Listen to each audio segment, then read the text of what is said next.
बच्चों good morning. आइए आपको पार्ट्स ऑफ सेंटेंस में आगे ले चलते हैं। इसके पहले मैंने बताया था कि किसी भी सेंटेंस के दो पार्ट होते हैं, सब्जेक्ट और प्रेडिकेट। और मैंने ये भी बताया था कि कहाँ तक वाक्य में सब्जेक्ट होता है और कहाँ से प्रेडिकेट होता है। आप लोगों ने एक्सरसाइज भी करके दिया है, बहुत बहुत धन्यवाद। आइए हम सब्जेक्ट और प्रेडिकेट के बारे में विस्तार से बताते हैं। सब्जेक्ट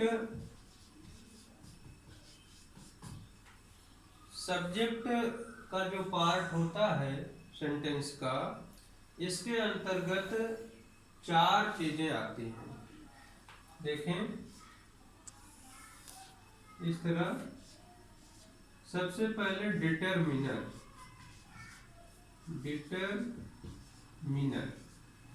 सबसे पहले, फिर इसके बाद क्वालिफायर,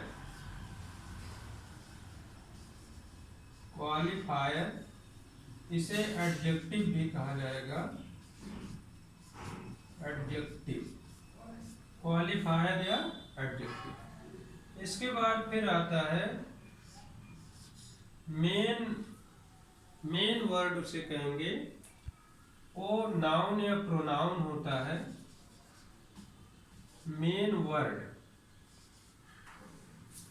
वर्ड जिसे हम कह सकते हैं नाउन या प्रोनाउन। और इसके अलावा जो तीसरा है वो है,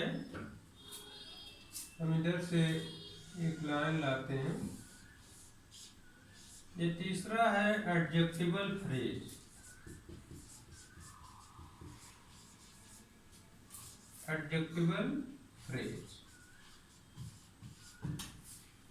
ये चार चीजें देख रहे हैं। सबसे पहले सब्जेक्ट के अंतर्गत डिटरमिनर आएगा, फिर क्वालिफायर आएगा जिसे हम एडजेक्टिव भी कहते हैं, फिर मेन वर्ड आएगा।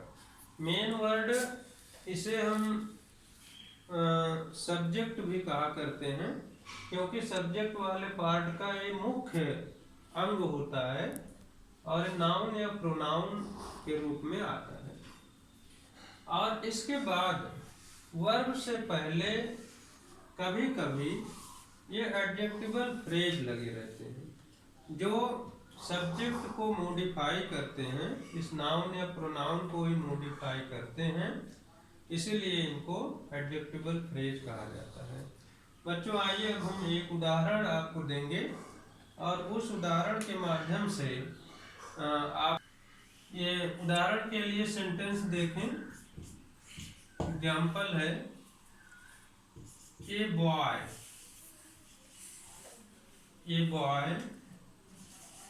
Of my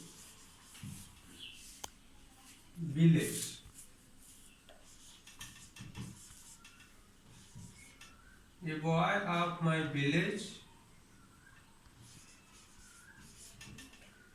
is very clever। ये सेंटेंस देख रहे हैं, a boy of my village. अब इस सेंटेंस में देख रहे हैं डिटरमिनर है ए और बॉय जो है वो मेन वर्ड है। इसमें क्वालिफायर नहीं आ रहा है, क्वालिफायर एडजेक्टिव नहीं लगा हुआ है। अगर हम इसे लगा दें तो ये वाक्य किस तरह से बन जाएगा, ए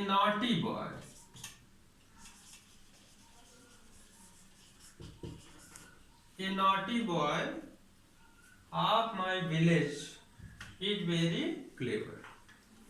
अब इसमें देखना है कि सब्जेक्ट कहाँ तक है और कहाँ से प्रेडिकेट शुरू होता है। तो बच्चों, ये naughty boy of my village, ये जो पोर्शन है यहाँ से यहाँ तक ये सब्जेक्ट है और यहाँ से यहाँ तक ये प्रेडिकेट है, इधर ये सब्जेक्ट है।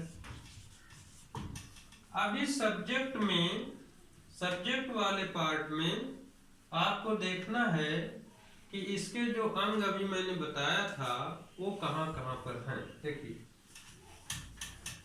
बाकी हम मिटा देते हैं, केवल हम सब्जेक्ट पार्ट को ही रखते हैं यहाँ पर। ये है उस सेंटेंस का सब्जेक्ट पार्ट। अब सब्जेक्ट पार्ट में जो सबसे पहले छोटे छोटे वर्ड लगे रहते हैं, ये एन, दा है, हिज है, हिम है, माई है, ये अक्सर पॉजिटिव केस आते हैं, दिस है, डैट है, इन सबको हम क्या कहते हैं? डिटरमिनर। अब डिटरमिनर के बाद देख रहे हैं कि एक एडजेक्टिव लगा हुआ है, वो क्या है? नॉटी। ये जो नॉटी शब्द है यही है क्वालिफायर। क्वालिफायर, इसे हम एडजेक्टिव भी कह सकते हैं। अब इसके आगे बढ़ते हैं, बॉय। जो बॉय शब्द है ये मेन वर्ड है, मेन वर्ड, मेन वर्ड, इसे हम नाउन भी कह सकते हैं। अब देख रहे हैं कि एक बड़ा सा हिस्सा ऑफ माई विलेज बच रहा है। ये ऑफ माई विलेज भी इस बॉय के लिए ही आया है, बॉय का ही एडजेक्टिव है, इसीलिए इसे कहा जाएगा एडजेक्टिवल फ्रेज। Adjectival phrase. तो इस तरह से बच्चों देख रहे हैं कि सब्जेक्ट वाले पार्ट में चार चीजें आती हैं, डिटरमिनर, क्वालिफायर, मेन वर्ड और एडजेक्टिवल फ्रेज। तो इसे सब लोग ध्यान देंगे। अब आइए हम प्रेडिकेट में चलते हैं। प्रेडिकेट में कौन कौन से अंग होते हैं उसे भी हम जरा से ध्यान से देख लें। प्रेडिकेट, PREDICATE, प्रेडिकेट, इसको हिंदी में विधेय, इसकी हिंदी भी याद कर लीजिए, विधेय। ठीक। अब इसके अंतर्गत बच्चों में बता दूं कि तीन बातें आती हैं, तीन अंग इसके मुख्य रूप से होते हैं प्रेडिकेट के। सबसे पहले इसमें वर्ब, वर्ब, इसके बाद फिर आएगा ऑब्जेक्ट, और ऑब्जेक्ट के बाद फिर आएगा कंप्लीमेंट।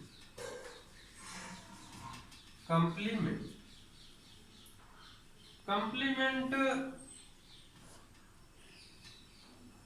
लास्ट पोर्शन होता है, लेकिन बच्चों मैं बता दूं कि जो कंप्लीमेंट होता है वो सभी इस हिस्से में आने वाले सभी शब्दों को हम नहीं कह सकते। कंप्लीमेंट वो होता है जो अगर हटा दिया जाए तो वाक्य का अर्थ अधूरा पड़ जाता है, केवल उसे हम कंप्लीमेंट मानते हैं। अदरवाइज यहाँ पर जो चीजें आती हैं उसे हम अदर वर्ड कह सकते हैं। क्या कह सकते हैं? Other word. वाक्य में अदर वर्ड्स लगे रहते हैं अगर कंप्लीमेंट नहीं है तो ये जो वर्ब है, वर्ब ये भी दो तरह के हैं। एक तो हेल्पिंग वर्ब होती है, हेल्पिंग वर्ब, और दूसरे मेन वर्ब।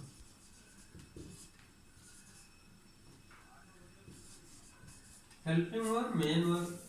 और जो ऑब्जेक्ट है ये भी दो तरह का हो सकता है। एक तो होता है डायरेक्ट ऑब्जेक्ट, डायरेक्ट ऑब्जेक्ट, और एक होता है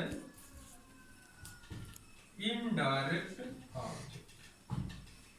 तो बच्चों देख रहे हैं प्रेडिकेट के अंतर्गत वर्ब होता है, फिर ऑब्जेक्ट होता है, फिर कंप्लीमेंट। कंप्लीमेंट अगर नहीं है तो उसे अदर वर्ड हम कहेंगे। तो इस तरह से इसके पार्ट हैं। आइए हम एक उदाहरण दे करके ये सभी पार्ट्स आपको दिखाते हैं।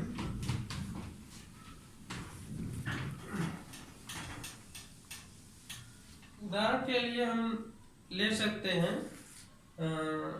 चलने दीजिए। उदाहरण के लिए हम ले सकते हैं ये सेंटेंस, जैसे मोहन लिव्स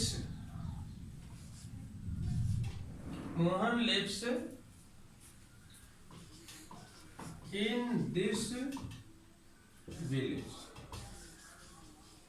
मोहन इस गांव में रहता है। अब इसमें देखें, ये तो सब्जेक्ट हो जाएगा और लिव्स इन दिस विलेज ये इतना प्रेडिकेट होगा, प्रेडिकेट। लेकिन बच्चों देखिए, प्रेडिकेट के हिस्से में जो मैंने उदाहरण दिया है उसमें केवल वर्ब है, वर्ब। ये लिव्स क्या है, ये वर्ब है। और इन दिस विलेज जो है ये ऐसा फ्रेज है जो अदर वर्ड में आएगा। इसमें ऑब्जेक्ट भी नहीं है और कंप्लीमेंट भी नहीं है। मैं एक दूसरा उदाहरण देता हूं, जैसे Hari is flying a kite. Hari is flying a kite. इस वाक्य में ये तो सब्जेक्ट है और यहां देख रहे हैं ये जो है ये वर्ब है। ये क्या है, वर्ब। और फ्लाइंग मेन वर्ब है, यहां से यहां तक इसको हम वर्ब कर सकते हैं। और ए कार्ड जो है ये ऑब्जेक्ट। तो इस तरह से इस वाक्य में जो प्रेडिकेट का पोर्शन है उसमें वर्ब और ऑब्जेक्ट है।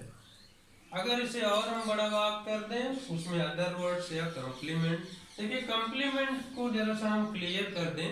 जैसे उदाहरण के लिए my father is a doctor. My father is a doctor. अब यहां देख रहे हैं कि माई फादर ये सब्जेक्ट है, इज ए डॉक्टर ये प्रेडिकेट है। इस वाक्य में अगर हम इस हिस्से को हटा दें, ये डॉक्टर शब्द को हटा दें, तो वाक्य का अर्थ पूरा नहीं होगा।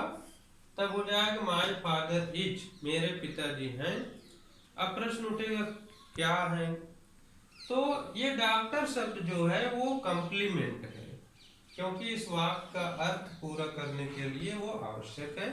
इसलिए इसमें ये वर्ब है, इस इज को हम वर्ब के रूप में देखेंगे। और ए डॉक्टर जो ये है कंप्लीट। तो बच्चों इस तरह से सब्जेक्ट और प्रेडिकेट के पार्ट्स के बारे में जानकारियाँ थीं। अब मैं इसका होमवर्क भी आपको भेजूंगा, उसे जरूर करिएगा और करके मुझे भेजिएगा। ठीक है, थैंक यू।